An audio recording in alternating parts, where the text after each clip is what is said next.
For 5,000 years, the world operated on a very simple rule: might makes right. If you had the biggest army, you were the king. And if you were the king, you answered to no one but God. This was called the divine right of kings. It meant that if you were a peasant born in the mud, you stayed in the mud because God put you there. And if you were Louis XIV of France, living in a palace of gold while your people starved, that was also God's will. Louis XIV famously said, "L'État, c'est moi. I am the state." He wasn't just a politician, he was the law, the judge, and the executioner wrapped in silk. To question the king was to question reality itself. But in the 17th and 18th centuries, a strange sound began to echo through the coffee houses of London and the salons of Paris. It wasn't the sound of swords, it was the sound of whispering. Men like John Locke and Voltaire began to ask dangerous questions. Why are we listening to these people? Are all men not born equal? Does power come from God to the king, or does it come from the people? These whispers were called the Enlightenment. It sounds gentle, doesn't it? Enlightenment, like turning on a light. But ideas are more dangerous than gunpowder. When you tell a starving man that his hunger isn't God's will, but the king's fault, you don't get a debate, you get a fire. In this episode, we are going to watch that fire burn down the old world. We will travel to the frozen forests of America, where a group of farmers dared to shoot at the most powerful empire on earth. We will walk the bloody streets of Paris, where the national razor, the guillotine, worked day and night to separate heads from bodies. We will ride with Napoleon Bonaparte, the little corporal who conquered Europe only to be defeated by the winter snow. And finally, amidst all this noise and blood, we will witness a quiet revolution, a revolution of steam and iron that would change human life more than any war ever could. The kings are about to fall. The machines are about to rise. Welcome to the age of revolutions. Our story begins not in a palace, but in a forest. By the mid-1700s, Great Britain was the superpower of the world. They owned the oceans, they owned India, and they owned 13 colonies on the coast of North America. To the British king, George III, America was just a piggy bank. It existed to send timber, tobacco, and fur back to London. But the people living in America had changed. They were rugged, they were independent, and they were tired of paying taxes to a king who lived 3,000 miles away on an island he had never left. The spark came from a simple commodity, tea. It sounds ridiculous today, but the tax on tea was the final straw. In 1773, a group of rebels in Boston boarded British ships and dumped 340 chests of tea into the harbor. King George didn't laugh. He sent the Navy. He sent the Army. He wanted to crush these ungrateful children. On paper, the American Revolution should have ended in 5 minutes. Britain had the most disciplined army in the world. They had massive warships. They had money. The Americans? They had no navy. They had no money. Their army was a ragtag group of farmers armed with hunting rifles and pitchforks. But the Americans had two things the British didn't. First, they had a leader, George Washington. Washington wasn't a military genius like Caesar or Alexander. He actually lost more battles than he won. But his superpower was resilience. He knew that he didn't have to win every battle. He just had to keep his army alive long enough for the British to get tired. He was the glue that held the rebellion together through freezing winters, where soldiers ate leather shoes to survive. Second, they had an idea. In 1776, Thomas Jefferson picked up a quill pen and wrote the Declaration of Independence. He wrote, We hold these truths to be self-evident that all men are created equal. Today, that sounds like a cliché. In 1776, it was treason. It was a death sentence. It was the first time in history a nation was founded not on bloodline or geography, but on a principle. The war dragged on for 8 years. Finally, in 1781, at the Battle of Yorktown, the impossible happened. The British Army surrendered. The world turned upside down. A group of farmers had defeated an empire. But the most revolutionary moment wasn't the war. It was what happened after. Throughout history, when a general wins a revolution, he becomes the new king. Everyone expected George Washington to become King George I of America. Instead, Washington did something that stunned the world. He resigned. He gave his sword back to Congress and went home to his farm. He proved that power could be held and then let go. America was free, but across the ocean, France was watching, and they thought, if they can do it, why can't we? If the American Revolution was an inspiring drama, the French Revolution was a horror movie. France in the 1780s was a ticking time bomb. The king, Louis XVI, was a nice but weak man.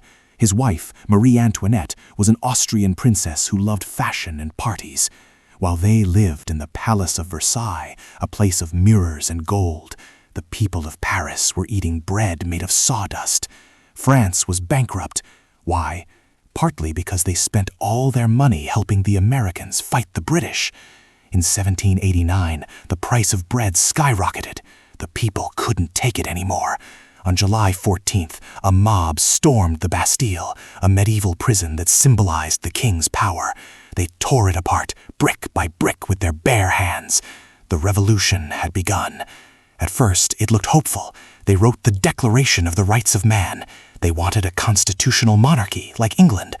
But revolutions have a habit of spinning out of control. The mob got angrier. They marched to Versailles and dragged the king and queen back to Paris. And then a new invention appeared in the public squares. A doctor named Joseph Ignace Guillotine proposed a machine that would execute people humanely and equally, the guillotine. In 1793, the king was put on trial. He was found guilty of treason. Louis XVI climbed the scaffold. The blade fell. The executioner held up the bleeding head of the king to the silent crowd. The divine right of kings died in that basket. But blood is addictive. The radicals took over. Led by a lawyer named Maximilien Robespierre, they declared that to save the revolution, they had to kill its enemies. This was the reign of terror. Paranoia swept the streets. Neighbors denounced neighbors. If you didn't look enthusiastic enough about the revolution, guillotine. If you called someone monsieur instead of citizen, guillotine. Marie Antoinette followed her husband to the blade. Scientists, poets, priests, 40,000 people were executed in a single year. The streets of Paris literally smelled of copper and rot. Robespierre became a dictator of virtue. He wanted to create a republic of virtue, but he built it on a mountain of skulls. Eventually, the people realized no one is safe. In a final twist of irony, the mob turned on Robespierre. He tried to shoot himself in the jaw, but failed. Bandaged and screaming, he was dragged to the very same guillotine he had used to kill thousands. The blade fell. The terror ended. France was broken. It was surrounded by enemies. It needed a savior. It didn't get a king. It got a general.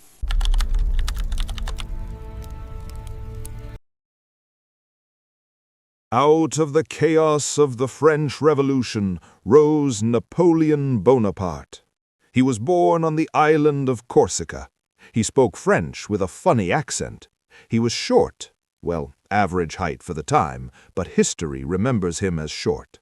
But inside that small frame was a nuclear reactor of ambition. Napoleon was a military genius. He moved his armies faster than anyone thought possible. He used artillery like a sniper rifle. He won battle after battle against Austria, Prussia, and Russia. The French people loved him. They were tired of chaos. They wanted order, and Napoleon gave them glory. In 1804, he did something audacious. He invited the Pope to Paris to crown him emperor. But at the last moment, Napoleon took the crown from the Pope's hands and placed it on his own head. The message was clear. I did not receive this power from God. I took it. For 10 years, Napoleon was the master of Europe. He rewrote the laws, the Napoleonic Code, which is still the basis of law in many countries today. He ended feudalism wherever his armies marched. He seemed unstoppable, but like many conquerors before him, he didn't know when to stop. His nemesis was Great Britain. He couldn't invade them because Britain ruled the seas, so he tried to starve them economically. When Russia refused to obey his trade blockade, Napoleon made his fatal mistake. In 1812, he assembled the Grande Armée, 600,000 men, the largest army Europe had ever seen. He marched into Russia. He expected a quick battle, but the Russians didn't fight, they ran. They retreated deeper and deeper into their vast country, burning their own villages, burning their own crops. They left Napoleon nothing but scorched earth. When Napoleon reached Moscow, he found the city empty and in flames. He waited for the Tsar to surrender. The Tsar never wrote. And then the snow began to fall. General Winter had arrived. Napoleon ordered the retreat, but it was too late. Temperatures dropped to -30 degrees. Men froze to death in their sleep. Horses were eaten for food.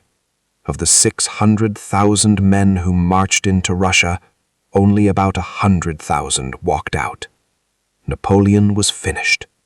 He was exiled, escaped, fought one last battle at Waterloo in 1815, and lost. He was exiled again to a tiny rock in the middle of the Atlantic called St. Helena, where he died alone. The age of the French Revolution was over. The kings of Europe returned to their thrones, pretending nothing had happened. But they were wrong. You cannot put the toothpaste back in the tube. The idea of liberty was out. And while the politicians were fighting over borders, a Scottish engineer was inventing something that would make borders irrelevant. While Napoleon was firing cannons, a man named James Watt was looking at a tea kettle. Well, that's the legend. In reality, James Watt was an instrument maker in Scotland who was trying to fix a broken mining pump. For all of human history, work was done by muscle. If you wanted to build a wall, you used human muscle.